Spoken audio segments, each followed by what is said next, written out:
Michael Philips 2004 का जो Beijing Olympic था, जहां तक मैं सही हूं, बीजिंग ओलंपिक जब भी था, उस इंसान ने कहा था कि स्विमिंग में 8 कॉम्पिटिशंस होते हैं और 8 के 8 गोल्ड मेडल में जीतूंगा। 4 साल पहले उसने घोषणा कर दी।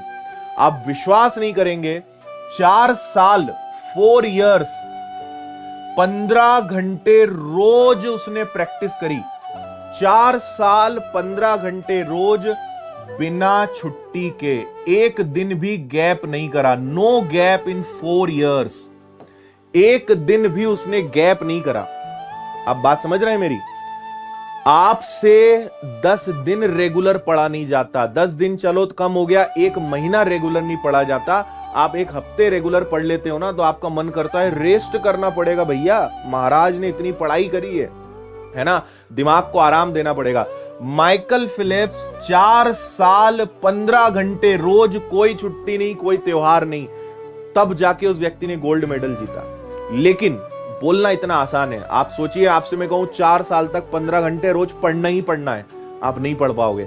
4 साल छोड़िए, 15 घंटे रोज आप 1 महीने पढ़ के नहीं दिखा सकते। बिना गैप, बिना छुट्टी, कंटिन्यू सुबह उठना है, वही रूटीन फॉलो करना है। सचिन तेंदुलकर से एक बार एक व्यक्ति ने पूछा कि आपकी सफलता का सीक्रेट क्या है भाई, आपने ऐसे ऐसे रिकॉर्ड तोड़े जो आज तक कोई नहीं कर पाया। तो सचिन तेंदुलकर ने पता है क्या जवाब दिया? सुबह 6 बजे उठना। बोले सुबह 6 बजे तो कोई भी उठ सकता है, उसमें क्या नया है? उसने बताया कि चाहे कुछ हो जाए, सुबह 6 बजे आप मुझे ग्राउंड पे देखोगे।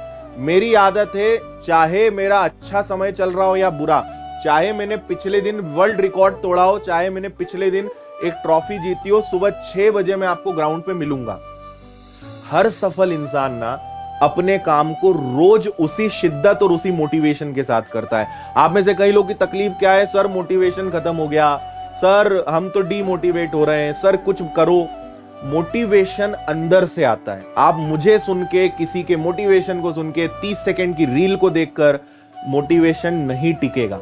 आग जब तक अंदर नहीं लगेगी ना, कुछ टिकने वाला नहीं है। मेरी बात नोट कर लेना। फिर से माइकल फिलिप्स पे आते हैं। तीसरी बार 4 साल का उसने कहा था कि 4 साल मेहनत करूंगा, 8 गोल्ड मेडल जीत के बताऊंगा। पिछले आखिरी अंतिम साल में ऐसा हुआ कि उसका एक्सीडेंट हुआ, उसकी हाथ की हड्डी जो है टूट गई। डॉक्टरों ने कहा कि अब तुम्हारा तैरना सही नहीं, और बिना हाथ चलाए कैसे तैरोगे? जीवन है, रिस्क मत लो। वो बोले नहीं मैं तैरूंगा। डॉक्टर ने कहा नहीं, जीवन है तो सब है, ओलंपिक होते रहेंगे, अगले ओलंपिक को देख लेना। बोले नहीं, तैरूंगा तो मैं, और मैंने बोल दिया है लोगों को, लोग मेरे ऊपर हंसेंगे कि इसने बोला था, तो मैं तो तैरूंगा।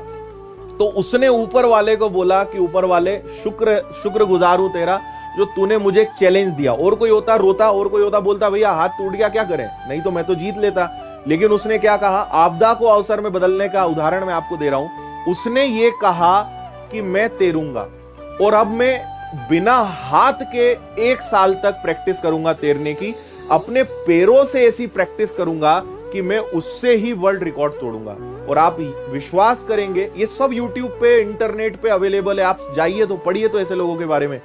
1 साल तक, जब तक हाथ की हड्डी सही नहीं हुई, जुड़ी नहीं, पैरों से प्रैक्टिस करी, और उसने अपने आप में एक नया रिकॉर्ड बना दिया कि बिना हाथ की मदद लिए, केवल पैरों से प्रैक्टिस करके जो है उसने रिकॉर्ड बनाया। और इसके बाद उसने ऊपर वाले से कहा कि 1 साल तो मैंने बिना हाथ के प्रैक्टिस करी है, अब तो मेरा हाथ सही हो गया है, अब तो मैं पहले से दुगना मजबूत हूं, अब तो मैं रिकॉर्ड तोड़ दूंगा। उस साल 8 गोल्ड मेडल जीते, वर्ल्ड रिकॉर्ड बनाया, और यह होता है अपने आप को चैलेंज करने का।